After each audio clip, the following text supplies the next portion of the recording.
Right, hello. If this is your first time here, welcome. And if you have been here before, you will know I do not post very often, because I don't care about pushing filler content just to stay visible. My brother-in-law pointed out the supposed irony of me telling people to be consistent whilst barely posting anything myself. I make videos when I have something worth saying. It's that simple. Now, some of you will be thinking, where's he been?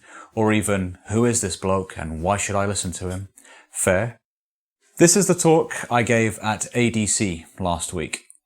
We choose this career because we want to inject our personalities into our work and then we stop at the product. We forget the work isn't just in the air that the speakers are moving, it's in how we show up, in how we communicate. It's in everything we do. And this is the project I'm currently leading audio on. Moving on.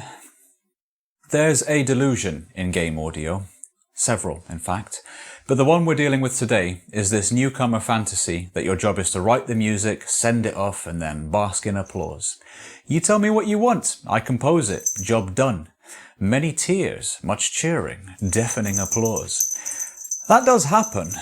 Well, sort of, some of it, once in a while. But if you want to earn a living, and you want to work on games that actually pay, the job you think you've signed up for is only about 20% of the job you will actually do. The rest is pipeline, integration, timing, version control, other people's delays, unforeseen breakages, and the delightful recurring realization that nobody thinks about audio until something sounds wrong, and at which point it's your neck on the chopping block. You might get lucky and land a 4-person indie team where everything is simple. One room, one timeline, one build. Lovely. And usually, no budget to adequately compensate. So if you do want to make money, at some point you'll end up on larger productions. That means more departments, more platforms, more politics. More people who have the luxury of forgetting you exist until the moment they need you. And that's what we're on about today. This career, done right, means that that will happen, so before it does, you need to understand a certain small collection of truths. Game audio, by its very nature, is reactive. Even as an audio lead, you will follow, because everything upstream moves first. We move last. You can't work ahead of placeholders, or with unfinished animations, or UI that changes every other day. Your role hangs on a dozen moving parts that you do not control. And if you don't build a pipeline that reflects that reality, you'll drown. And that's where I observe most freelancers failing. They create the asset, they send it off, and then they sit in silence wondering why nobody tells them anything. It's obvious why. Because we're after animation, after VFX, after UI. And after thought often, because we're after bloody everything. In production, audio is last in the chain. It's unavoidable. And if you've got no insight into the pipeline and you're not tracking dependencies, you're left twiddling your thumbs, wondering if you're the one who's missed something, wondering if you've already fucked up. You're lost, essentially. Now, before we proceed, let me answer a question most people never even bother to ask. What is pipeline management? It is, and is simultaneously not, software. It is certainly not a polite list of tasks written by someone who never looks at it again. Pipeline management is the simple, unglamorous ability to know 3 things at all times. What you need, who owns it, and when it is coming.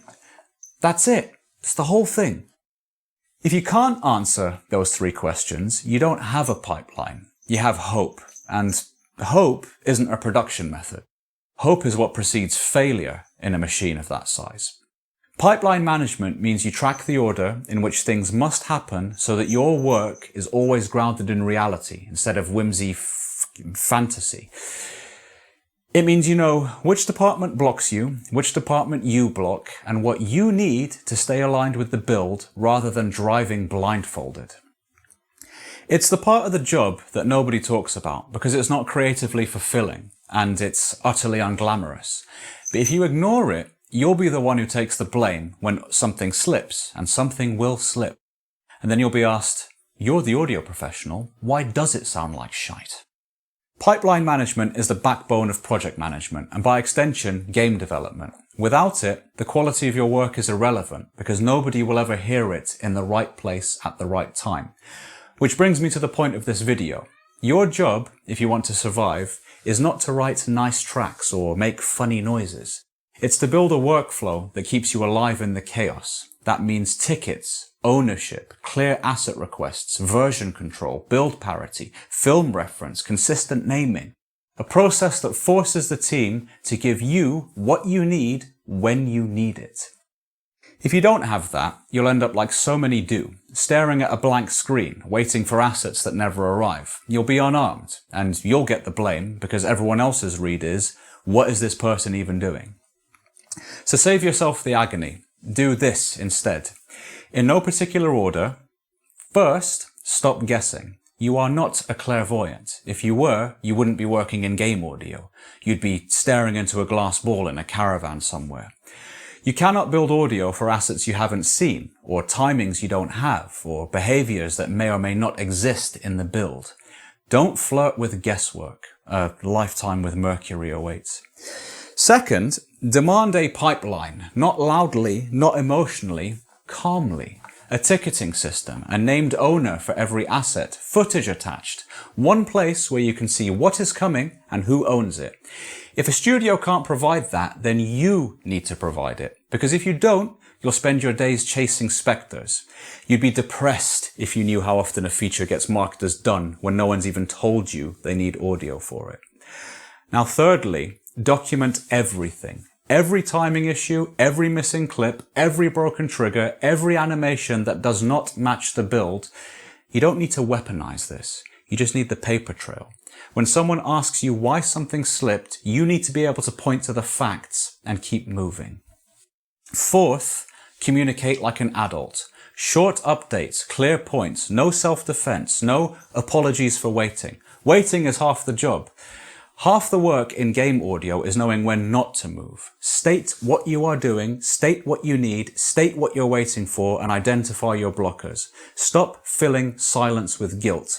And if we're ever on an audio team together, don't make me chase you. I have a strict policy of staying in the audio lane. I'm not a nursery teacher.